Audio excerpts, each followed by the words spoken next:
যে গত 18 তারিখ থেকে কোঠা বিরোধী আন্দোলনের নামে বিভিন্ন দুষ্কৃতিকারী নাশকতাকারীরা আমাদের নারায়ণগঞ্জে বিভিন্নভাবে ধ্বংসযজ্ঞ চালিয়েছে এবং সেই ধ্বংসযজ্ঞ চালিয়ে গত 18 তারিখে রাতে সন্ধ্যার পরে তারা নারায়ণগঞ্জের যে পুলিশ ব্যুরো অফ ইনভেস্টিগেশন অফিসটি আছে, পাসপোর্ট অফিস, সেটা ভাঙচুর, লুটপাট, অগ্নিসংযোগ সহ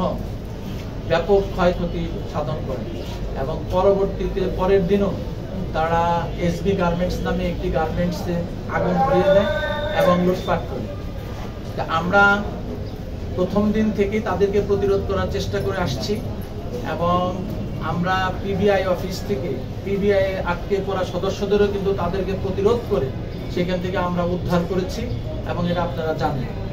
পরবর্তীতে আমরা আমাদের অভিযান অব্যাহত রাখি এবং আজকেও আমরা সর্বমোট প্রায় 107 জন নাশকতাকারী দুষ্কৃতিকারীকে গ্রেপ্তার করেছি। তার মধ্যে অন্যতম 7 জন যারা নিজেরাই তারা স্বীকার করেছে যে তারা এই যে পাসপোর্ট অফিস এবং পিবিআই অফিস এবং এসবি গার্মেন্টসে যে আগুন দেওয়া হয়েছে, লুটপাট করা হয়েছে এবং যে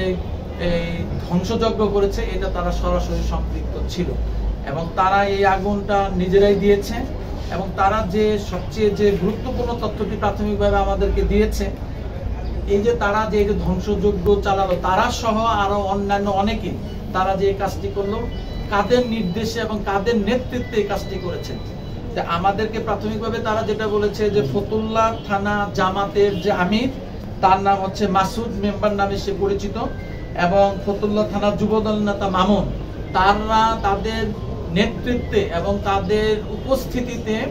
এবং যুবদল ও জামাতের অন্যান্য নেতাকর্মীদের উপস্থিতিতে এবং নির্দেশে ঘটনাস্থলে থেকে তারা সহ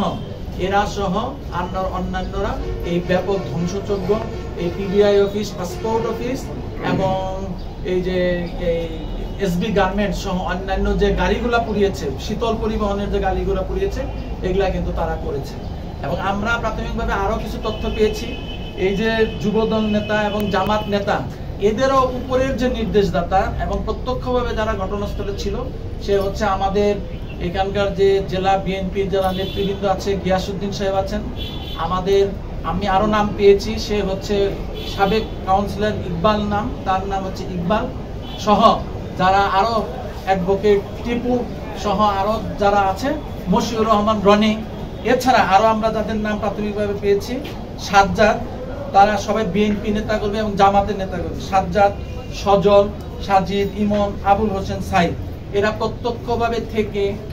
প্রত্যক্ষভাবে ঘটনাস্থলে উপস্থিত থেকে তাদের নেতাকর্মী সহ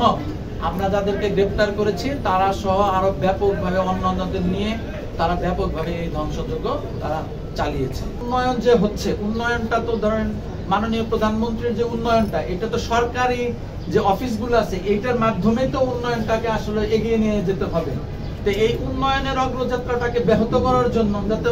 আমাদের যে মাননীয় প্রধানমন্ত্রীর যে টার্গেট 2041 সালে যে আমরা উন্নত দেশে রূপান্তরিত হব, সেটাকে বাধাগ্রস্ত করার জন্যই তো সরকারি অফিসগুলোকে, সরকারি জিনিসগুলোকে আপনাকে টার্গেটে পরিণত হয়েছে। কারণ আপনাকে একটা উন্নয়ন করতে হলে একটা মানে বেসরকারি প্রতিষ্ঠানের যে উন্নয়নটা তার পাশাপাশি কিন্তু সরকারি প্রতিষ্ঠানের উন্নয়নের কিন্তু একটা রোল হিসেবে, মানে আপনার স্টিয়ারিং হিসেবে কিন্তু সরকারি অফিসগুলো কাজ করে থাকে। সুতরাং সেগুলোকে যদি ক্ষতিগ্রস্ত করা যায়, ধ্বংস করে দেওয়া যায়, তাহলে কি হবে? উন্নয়নটা বাধাগ্রস্ত হবে। এটাই ছিল তাদের মূল টার্গেট।